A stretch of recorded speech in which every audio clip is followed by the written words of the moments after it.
Neuropsychological studies have demonstrated impairments in emotion recognition in patients with amygdala damage, and these deficits in emotion recognition have been reported to be particularly severe for the perception of fear and are often accompanied by a reduced experience of fear and a reduced reaction to potential threats.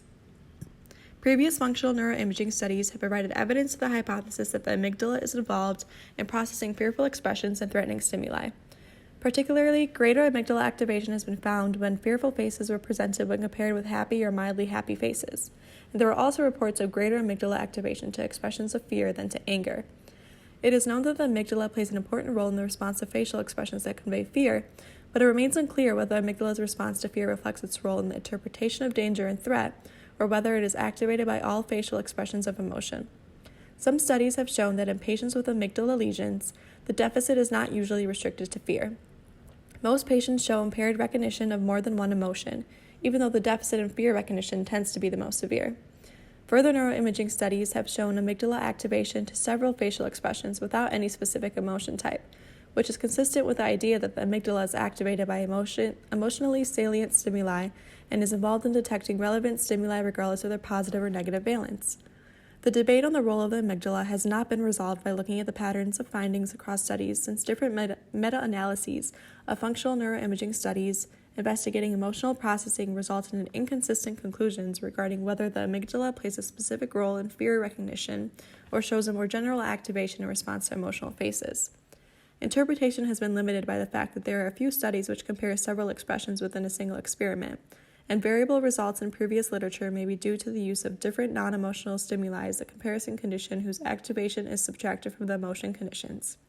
The study of Fitzgerald and colleagues in 2006 showed the importance of the control condition where they used fear, disgust, anger, sadness, happiness, and neutral facial expressions as stimuli, and measured amygdala activation to each expression by comparing it to a baseline condition involving pictures of radios.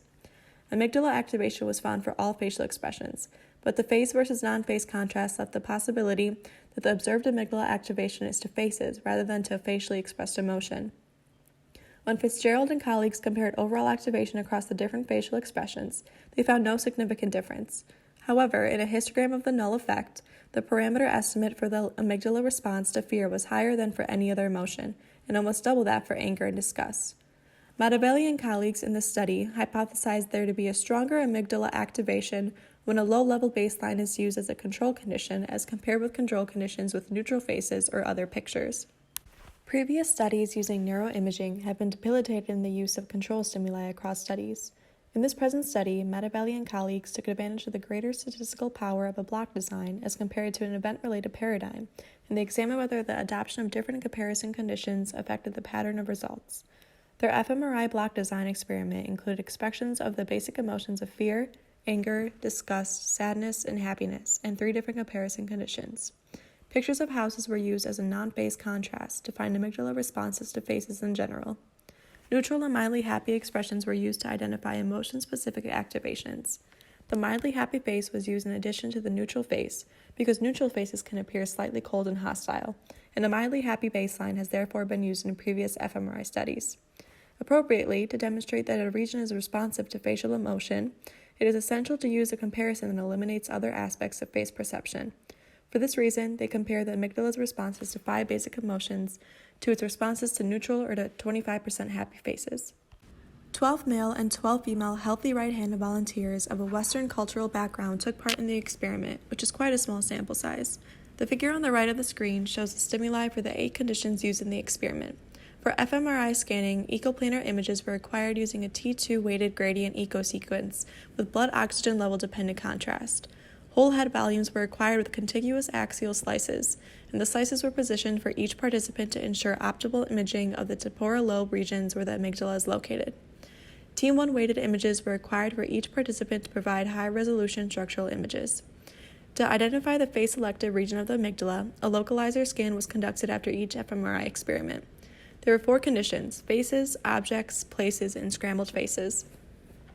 Images from each condition were presented in a block design with 5 images in each block. Each image was presented for 1 second followed by a 200 millisecond fixation cross, giving a block duration of 6 seconds. Blocks were separated by a 9-second gray screen. Each condition was repeated 5 times in a counterbalance design. The participant's task was to detect the presence of a red dot that was superimposed on 18% of the images. Participants correctly detected the majority of red spots, showing that they were alert and attentive to the stimuli. After the MRI scans, participants were asked to complete a behavioral task to check that they could correctly recognize the facial expressions. The face stimuli used in the experiment were presented one at a time on a computer screen, and participants were required to sort them into the 6 emotions: fear, anger, disgust, sadness, happiness, and neutral. To successfully interpret experimental conditions, the response to each of the 5 facial expression conditions was contrasted to each of the 3 control conditions. Since the amygdala was their region of interest, they anatomically masked the right and left amygdala at a group level. This atlas represents each structure as a standard space image with a value from 0 to 100, according to the cross-population probability of a given voxel being in that structure. The number of significant voxels was then determined using both relatively liberal 5 to 100% amygdala masks and more conservative 50 to 100% amygdala masks to take into account any possible difference between amygdala responses and activations in peri-amygdalar regions. To complement these analyses of the anatomically defined amygdala, a functional mask derived from the localizer scan was used to examine the percent signal change for each condition within the face responsive region of the amygdala. This mask was based on an average contrast of the face condition versus each of the non-face conditions in the localizer scan.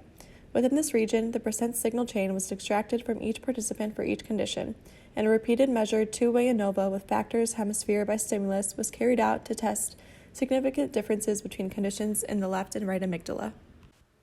We believe that the block duration should have been longer, since the flashing of images so quickly could have resulted in extraneous variables and activation of brain regions for reasons other than the amygdala's role in detecting fear. The results showed that only fear and anger elicited significantly greater responses compared with the control conditions involving faces. The figure on the left shows the spatial extent of the voxels in the amygdala that were more active when viewing faces posing emotional expressions compared with each of the control conditions. The top row shows voxels that were significantly more active to each expression compared to buildings within the amygdala. The middle row shows voxels that were significantly more active in the motion conditions compared with the 25% happy faces. In the bottom row shows voxels that were significantly more active in the motion conditions compared with the neutral faces. A substantial region of activation appeared in the left and right amygdala when fearful, angry, disgusted, and happy facial expressions were contrasted with buildings, and significant activation was also observed for sad faces, but to a smaller extent. When contrasted with the 25% happy faces, all conditions except sadness shows some significant activation. Although the extent was less than in the building comparisons. In contrast with neutral faces, the number of active voxels were further reduced for all expressions, particularly for disgust, happiness, and sadness. The table on the right shows the number of active voxels and peak Z values for each contrast. It is clear that the observed activations mostly occurred within the amygdala rather than peri-amygdala regions. For the critical contrast of expressions of basic emotions against other face stimuli, the number of active voxels were consistently highest to expressions of fear and anger. The bottom figure shows the responses to each condition in the face responsive subregions within the left and right amygdala, defined functionally with masks from the independent functional localizer. This analysis revealed a significant main effect of stimulus type, but there was no significant interaction between hemisphere by stimulus type. The response to fear was significantly greater than the response to buildings, 25% happy faces and neutral faces. The response to anger was also significantly greater than the response to buildings, 25% happy faces and neutral faces.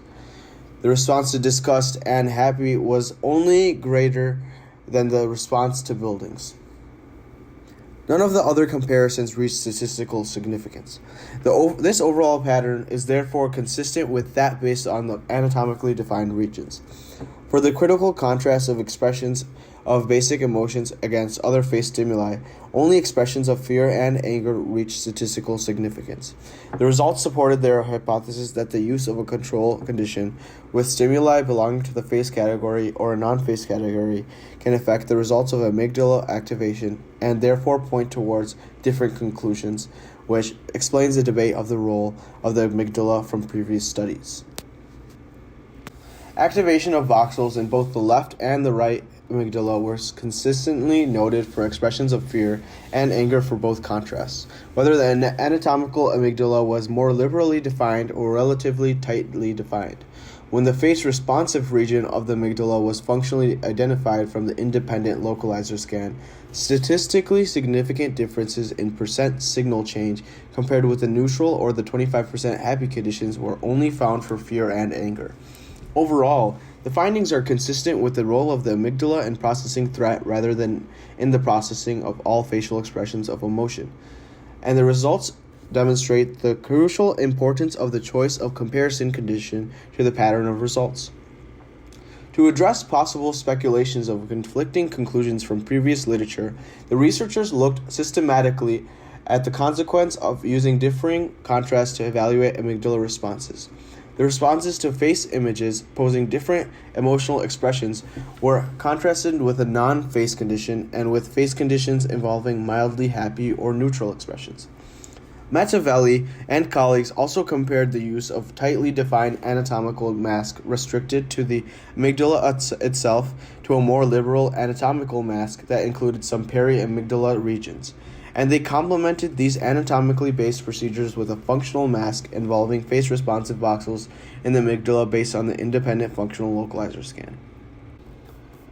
The main goal of this study was to determine whether the amygdala is responsive to emotional expressions in general or is selective for particular expressions that signal the presence of potential threat. The results of this study furthered evolutionary thinking within the cognitive neuroscience field by showing that different procedural choices can have a substantial effect on the apparent pattern of amygdala responsiveness, which helps resolve previous controversies.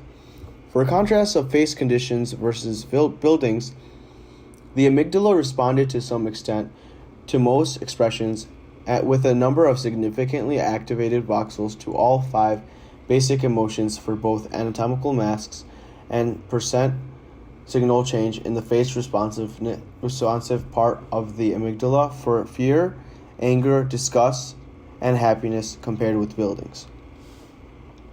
Previous neuroimaging studies provided mixed evidence, either supporting a specific role for the amygdala in processing fearful faces or a more general amygdala activation for a number of expressions.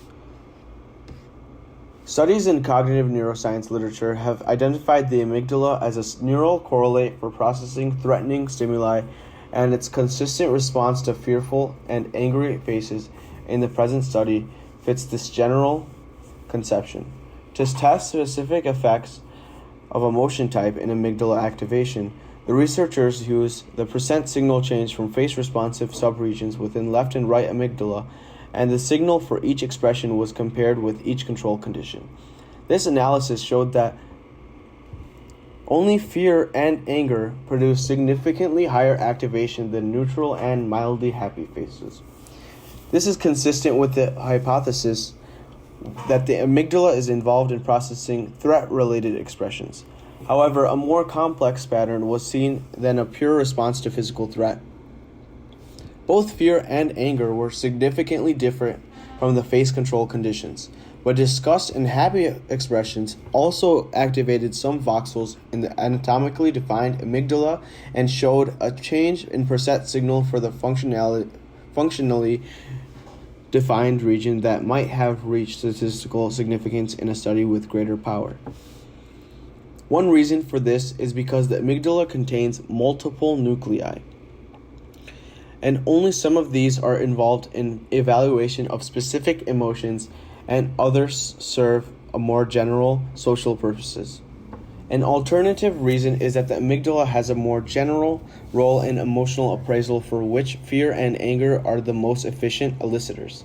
An important question for future studies will be to determine whether amygdala responses to fearful and angry faces are driven by shared perceptual properties of these expressions or by common semantic characteristics such as signaling threat. Overall, this study helped clarify conflicting results in the literature about amygdala responses to facial expressions. The findings show that the amygdala is highly responsive to fearful faces, but it was not found if the activation was specific to this emotion, since an increased fMRI signal was also observed for angry faces and to a lesser extent for disgusted expressions. All in all, these findings are consistent with the role of the amygdala and processing threatening and aversive stimuli rather than having a more general role in processing emotion. These findings demonstrate the critical importance of the choice of comparison condition in understanding the selectivity of responses in this region of the brain.